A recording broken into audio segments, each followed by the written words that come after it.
Primas. I'm Roxy, And I'm Giselle. and this is the For Las Primas podcast. Welcome back. Welcome back, everyone. Happy first snow for those who celebrate. Wow. Not What a you, time. not you, but for all that do. Yeah, we got a dusting last night. That's cute. It's the first cold day in Denver. So I'm thankful it's late in the year. Like it's almost December. Usually around, Halloween, it starts to get really cold and then that's it. But had a long, nice little warm November. That is nice. It's cold here too for what is cold. Yeah. Like, what are the temps? Like the lows are in the 50s. Yeah. That's chilly. It got cold in Florida before it got cold here, which is insane to me. That is crazy. But it's nice. It's a nice refresh for us Florida people. Well, happy Sangibing. Yeah. Happy Thanksgiving. So did you guys eat traditional turkey? What did you do? So we had a fricassee de pavo. Yum. Was it amazing? It was good. Yeah. It was good. Thanksgiving a la cubano. We had 2 different types of flans, one con hueco y sin hueco. Literally how it's called. So the one con hueco was made with 2% milk, and then the other one's like the traditional flan with like condensated milk. So Pretty there's convinced. one with a hole and one without a hole? So the one with like the regular milk makes the holes, I guess. Okay. And which was better? I like traditional flan myself. What makes them different? The one with the hueco so it's like a little bit more moist and Mm, not as like hard. gotcha. Who Mhm. made them? Did you make them? No. Making flan is so hard. Making flan is hard.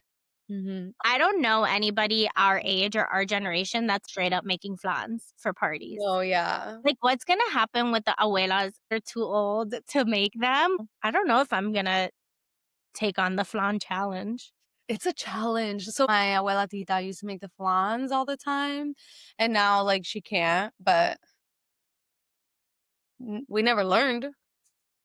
I know, I Like, know. we You have to do, should've. like there's, like, all these steps, and the trickiest part is, like, getting it out of the Mhm. thing where it's, like, you have to say a prayer every time you do that. When my grandma would do it, I'd be like, "What happens if it doesn't come out?" She's like, "Niña, eso va a salir, está tranquila."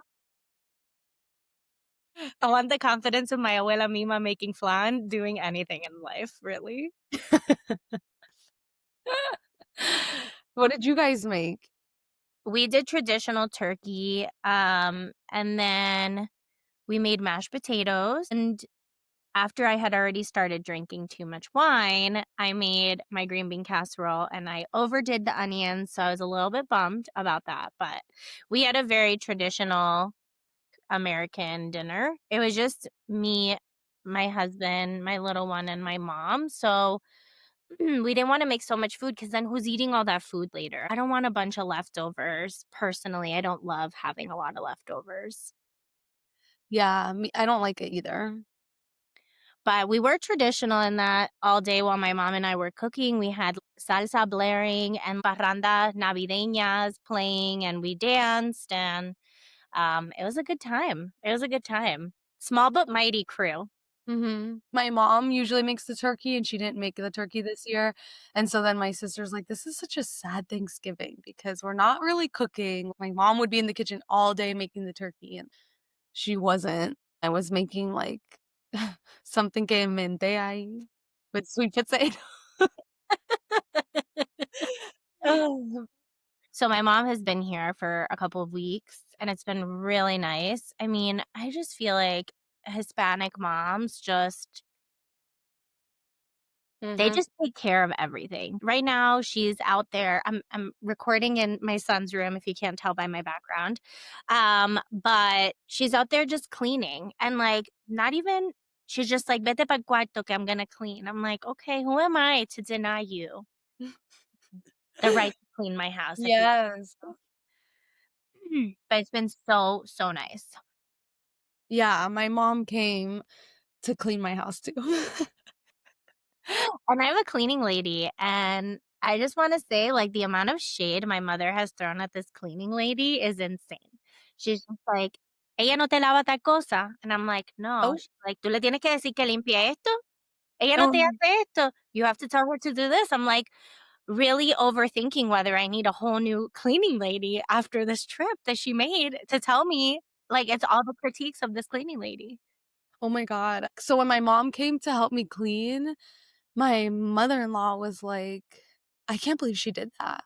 And es que las mamás hispanas son únicas. That's what my mom said.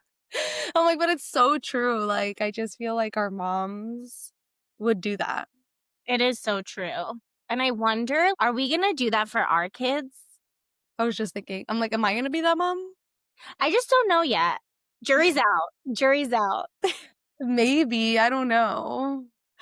I definitely Some would help, but I don't know if to yeah, the extent that my mom helps. yeah, yeah, yeah, yeah.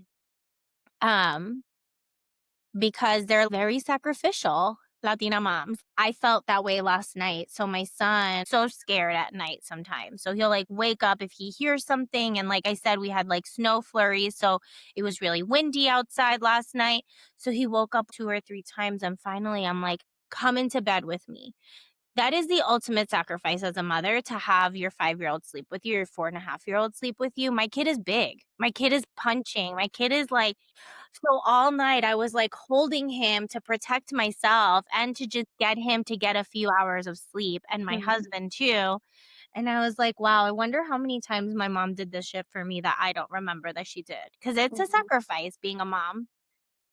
But Latina moms are like even that level up from the sacrifice. So, Yeah, yeah. I went to see Hannah Berner last night, the mm. comedy show, and they were talking about, like, moms and being a mom, and then she's like, "Moms just give me mixed advice on whether I should become a mom because 'cause they're like, "It's the happiest thing ever, but you'll never be happy again." It's true. That just such is. The piece that's missing is that raising little kids is really hard. I mean, every stage is hard, but as they get older and they can talk and they can like, do more for themselves, it does like get easier. But having little kids is so hard. They just depend on you for everything. This kid's negotiation skills, like he better grow up to be a lawyer or something big, because the negotiation is insane. Insane. That's hilarious. Yeah.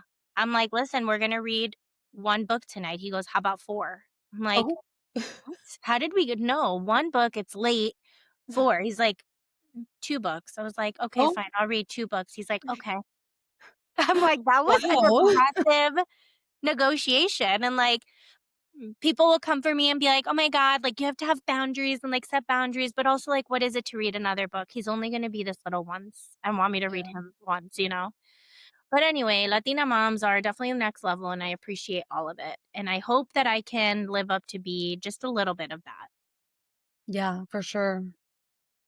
Um, Another thing that's hilarious about my mom being here is early in the days of her coming, I had this outfit on and I look at Garrett. I'm like, do I look so Hispanic in this outfit? And my mom's like, tú estás obsesionada con decir cosas así. Oh, Con que you're like Latina. No, you look normal. You look pretty. And I'm like, okay, but you realize that, like, I had to, like, have this whole breakdown with her. Like, you realize, like, there is a difference between us looking Hispanic and, like, white people, right? And she's just kinda like, "Ay, eres americana, you have the passport." So I feel like that is so controversial because, yes, our parents sacrificed so much to come here, to give us a better life, to have the blue passport. The blue passport is, like, big deal. But then you have it and you realize at some point, like, wait, I am American, but like I'm Hispanic and I mm, identify as Hispanic. And mhm. that's us. Like we're like first generation, blah, blah, blah. Then we've gone out in Colorado quite a bit. I think like the Florida bubble happens to people a lot that live like in South Florida or maybe Tampa. Where Mhm. there's like a lot of Hispanics, Orlando. And I looked at her and we were at this like, I don't even remember where we were at this brewery or something. I said, so do you think that I look Hispanic or do I look Americana like these people? She goes, Niña, no, no, nada que ver.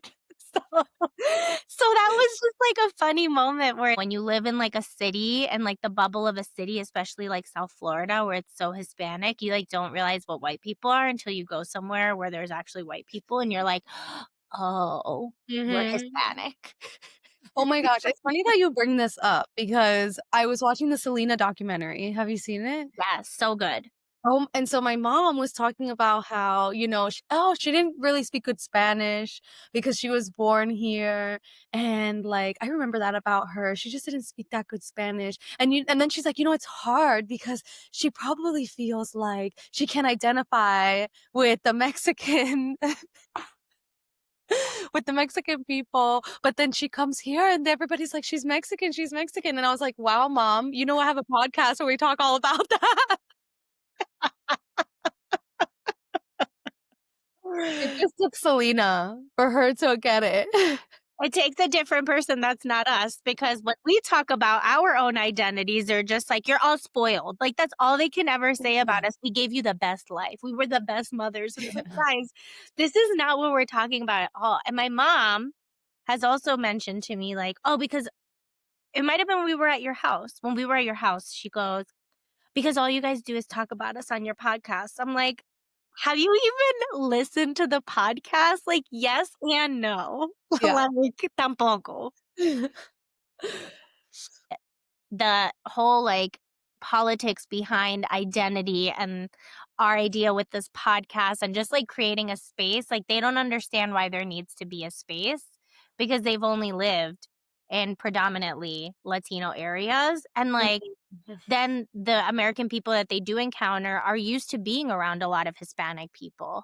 But when you live in places where that's not the norm, like, you're definitely more othered than Mhm. you would be in a predominantly Hispanic area. So that was just like that's so interesting that they're like that your mom saw it through Selena, not through you. Yes, I was like, "Okay, well, you're a little bit closer to understanding."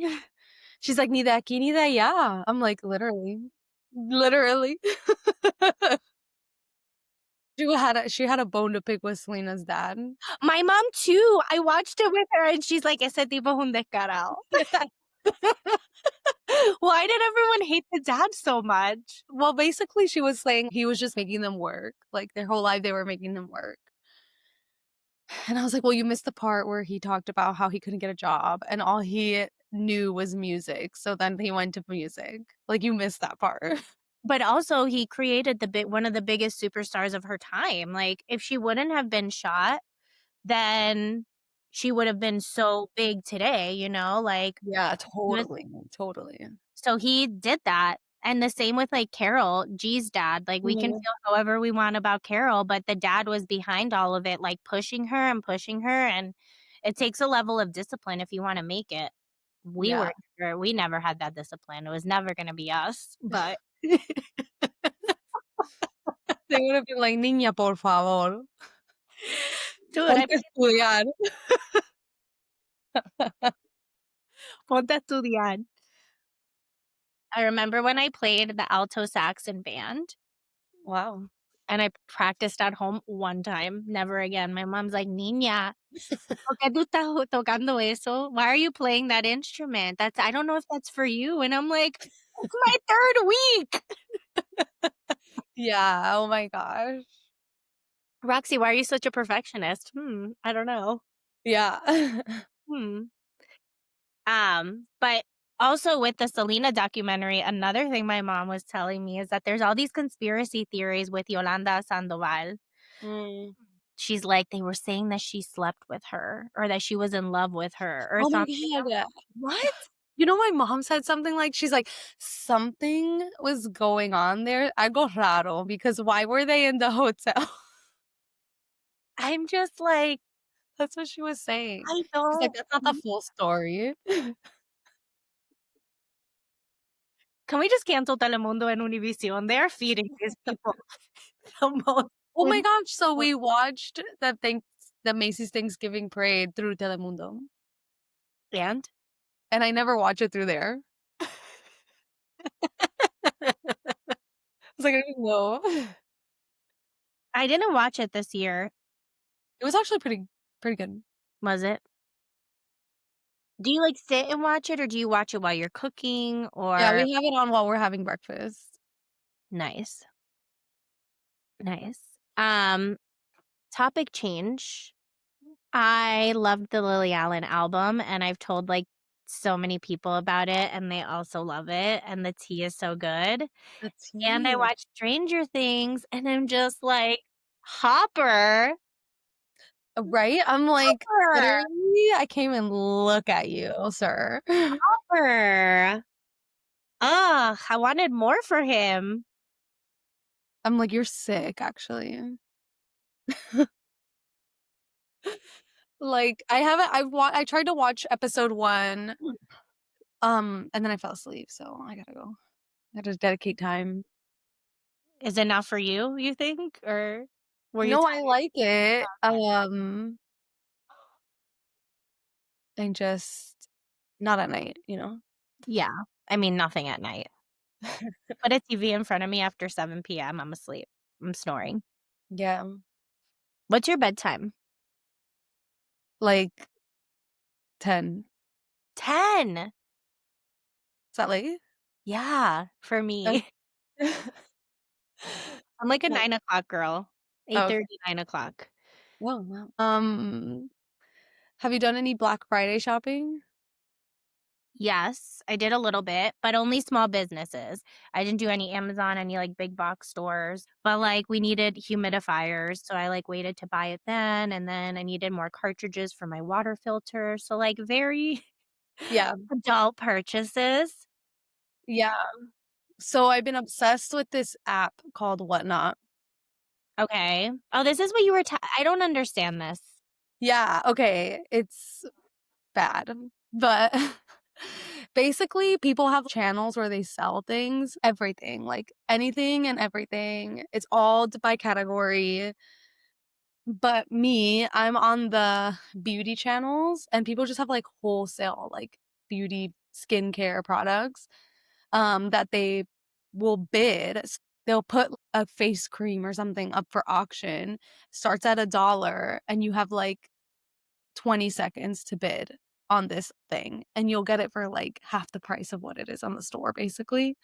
Oh. Um, yeah, it's crazy. So and then it just depends on how many people want it, you know, and, like, what the bid is. But they also do giveaways.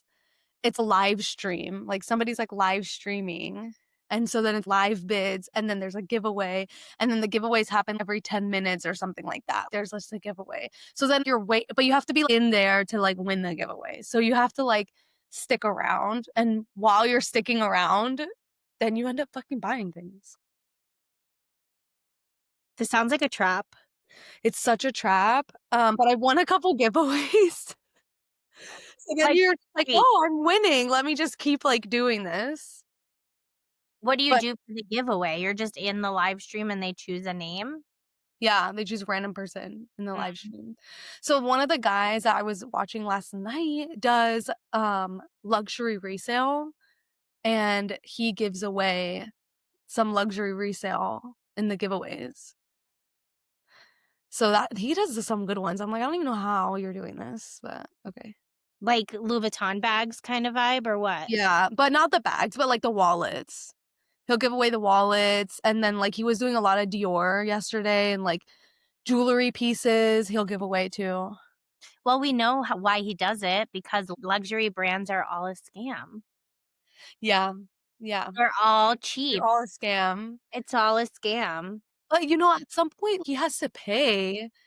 Like, he buys them resale, but they're still in, like, really good condition, and he's still paying that for whoever he bought that from, right? Like, So where is his profit coming from? That's the question. that's It's the coming from question. somewhere. It's coming from somewhere. He's overcharging on shit that he's selling. That's the only way. Yeah, or he's not buying it for as much as we think. Yeah. Yeah. I mean, there was this whole expose on all the big luxury brands and how cheap Yeah. it is to, like, make them overseas, and then they just put a stamp when they come to the US and then charge it for, like, 400 times the amount, if not more. Yes, it's crazy. This sounds like a late stage capitalism scam that This you're is in like right now. yes, it is. It's So good if you're getting free shit and you have the time and you don't care, you know? it's honestly like a black hole, and then I introduced my husband to it, and he's obsessed too because they have, like, a sports, like, a golf channel where they're selling golf shit, and he's like yeah. Wow. I didn't even know something like that existed. Mhm.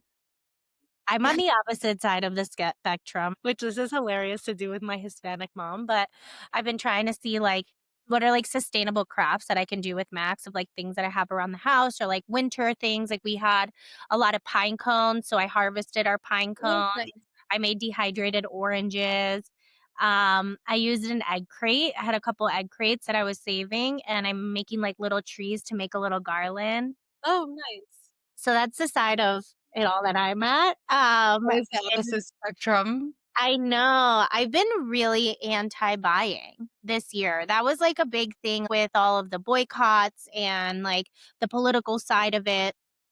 I went in really hard. Like, I'm not shopping at Target. I am not shopping at Amazon. I canceled my Prime. Like, I went so hard on all of it that it really was an exercise that I feel like everyone needs to go through at some point in their life because you realize you don't need anything. Like, you Mm, really don't. It's changed the way I shop a lot. And that's not to say, like I told you, I bought like a new coat for Black Friday. Like, I still buy things, right? But like, I used to have this urge to shop mhm. every moment.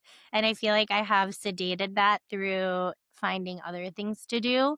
Um, but anyway, But you know what? This has when I'm, like, have the urge to shop, I just go on a live stream, and sometimes I'm like, I really enjoy looking at what people get for the price that they get it for. you're a QVC girly and you don't even know it.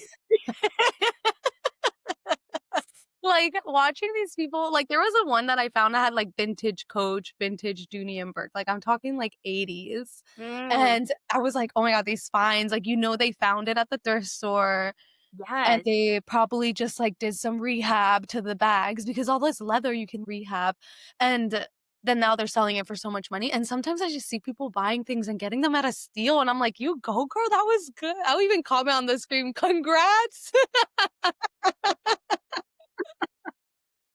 Like, "Great, great get." That is so But funny. it scratches the itch, so then, like, I'm not spending the money, but I'm just watching other people spend the money. Well, talking about thrifting, like, I'm so into that. Like, I Mhm. love thrifting. You can find the best kitchenware at the thrift store, and plates and serving plates and different cups and glasses and, like, nice stuff that people are Mhm. just like if you go to the neighborhoods that like, the nicer neighborhoods and the Goodwills, you will find stuff in there. Um Yeah.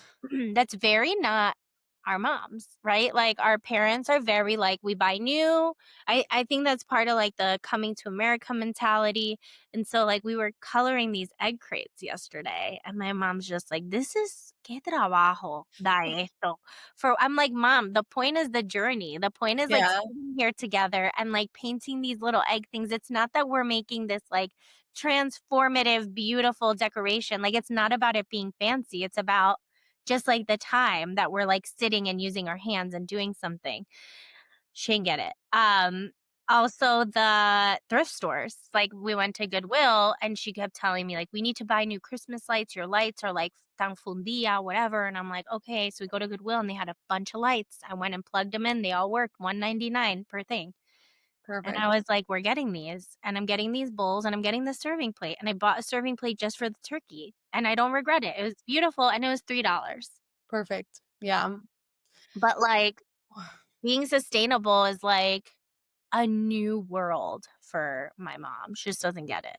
Mhm. Mhm. Mhm. Yeah, and then my mom is like, "Well, because things have energy in them, so when you're buying them at the store, you're bringing that energy to your house." So then now I'm like, "Oh my god, what energy am I bringing to my house?" I know, but you can just sage it. Like, do a little ritual and get it all out. I sage all my clothes that I buy for Goodwill because yeah, I do believe that, like, the people's energies like, I've borrowed clothes from people and been, like, not feeling good. Like, felt like alterada, you know? And I'm like, "What's going on? What's going on?" And I was like, "Oh, I'm, like, borrowing clothes from someone." So now I do, like, little rituals that whether they work or not, they make me feel better. There you go. Because hashtag I love the rituals, the santeria. Oh my gosh. Today, we were talking about church. There's 2 types of Cubans. There's Catholic Cubans and there's the other kind. Then there's It's the like, rest "Oh my of us, god." the Cuban Catholics girls, and then the girls who grew up Catholic Right. and are now like, "Yeah, that was all a crock of shit." Like, Yeah, our own Thanksgiving tradition. is not Cuban at all or Hispanic at all, but, like, here we are adapting to it and assimilating to it. Thanksgiving is not for anybody to celebrate, it's just a day off, but, like, what are we celebrating? Yeah. I know, oh my god, I tried to tell my mom that because at the Thanksgiving Day parade, they had a Native American tribe do, like, tribal dances and stuff, and I just kind of felt I don't know, felt divided. Felt like, I'm glad that they're giving this a spotlight, but also, like, Gives me the ick. it gives me the ick because I'm like, "Why are we like, do we even know Thanksgiving? Like, this is crazy." We don't even know Thanksgiving or the history of Thanksgiving because it's all whitewashed history. They're like, "Oh, the Pilgrims and the Indians sat together." Yeah, while you were, like, killing them to for their land? Like, how did that work out? They taught you how to, like, live on the land and do make the most of their resources, and you just killed them off and developed it. So, Yeah, that's why I was telling my mom, like she's like, "It's a moment to be grateful." I'm like, "But do you know why they were grateful? Like, do you know who was grateful?" they don't know, they don't care. They're like, "The Sala outfit." Yeah. They're like, "Who is making the fricase de pavo? Let's be real." I know. It's so crazy. It's crazy how much information we have at our fingertips and like how little people actually know. I blame the over information. I don't know what's real and what's not, and I need to do my own research and like that Mm, takes time. I feel like I don't want to research every single thing. So like how about yeah. people who don't even know how to research? They're just taking all this information at face value, you know? Mhm. It's just like it's crazy. We have so much information at our fingertips. I've been sort of like not detached from the news because I still like to know what's happening, but it's so dreadful that I've been taking base. I follow this, newsletter, but it's all about education, and every time I read it, it's just like, yeah, there's, like, good news about innovation in schools and things that are happening, but the policy is so bleak that I'm Mm, like, "Ugh, what's gonna happen next year?" Like, are other people feeling tired like this and disengaged a little bit? Like I still feel super mad about all of the ICE raids, but I feel like, what can you even do about it? Like, I don't know, like, I'm starting to come into this place of, like, what can I really do? And that makes me sad because at the beginning of last year, we were like, "The podcast, we're gonna do this thing, and this is our form of resistance," and we're still doing it, and it still feels like a great space, but I'm, like, in a weird place with how I feel politically and activists, mhm. like You're burning out Yeah. from the work. It is a lot. It's a lot. Um, I guess it's just like trying to stay true to your To the act moment. maybe you don't need to be, I don't know, as loud, but I mean, I'm silently moving for sure. exactly, because I feel like the loudness is what burns you out. You get tired of it. I just Um thought I could bring more people along with me, maybe, especially like family, like, "Hey, are you guys seeing this? Isn't this terrible?" And they're just like on a whole different wavelength and algorithm. Like we've talked about this Mhm. so much, like social media. I've been like not on social media as much at all. Like I Mhm. realized I haven't done like a post since June. Like I do stories and stuff, but I'm taking even more distance from it because I'm trying to, like, get my facts from actual, like, news sources or independent, like, sources versus, like, getting so much of it from the internet because it's just clickbait. It's just Mhm. wanting me to react. Yeah, exactly. Um, but did we talk about Vine last time? I think we did. Okay, I'm gonna say it again, like, I'm excited for Divine, I think is what it's called, right? Really? I don't know. They're redoing or relaunching Vine, and they're gonna bring, like, 100,000 videos from the archives back. The whole premise of it is, like, this is to show what's real, not AI. Yeah, There's no AI. that's awesome. And I'm actually glad about the AI pushback that's happening right now. I feel like a lot of, like, policy isn't passing because people don't want data centers in their neighborhoods. Well, you know what went crazy on TikTok lately was that this song, which is like an EDM song that went viral on TikTok because you know, like music, little clips with the music go viral. And so everybody was like, man, this song is awesome. And then, like, as people started like digging into the song, it's AI. With AI vocals, everything is AI.